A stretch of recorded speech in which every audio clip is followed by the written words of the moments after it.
আচ্ছা, আমরা একটা গত 28শে এপ্রিল একটি ঘটনা ঘটে এবং 30শে এপ্রিল তারিখে খুলনার বানরগাতিতে সোনাডাঙ্গা থানায় একটা অভিযোগ দায়ের হয়, লিখিত অভিযোগ দায়ের করা হয়।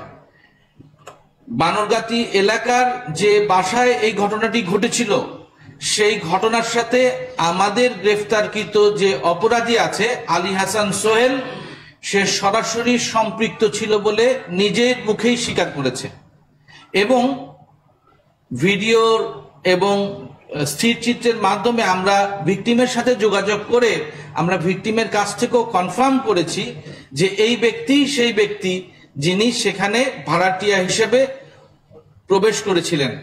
তবে এই প্রবেশের কালে তারা বিভিন্ন ছল চাতুরির আশ্রয় নেয়। মহিলা যিনি সাথে থাকেন তিনি সাধারণত বোরকা পরিহিত থাকেন, অনেক সময় তাদের মুখে মাস্ক থাকে যাতে সিসিটিভি কিংবা অন্য ফুটেজে তাদেরকে পরিষ্কার করে না দেখা যায়।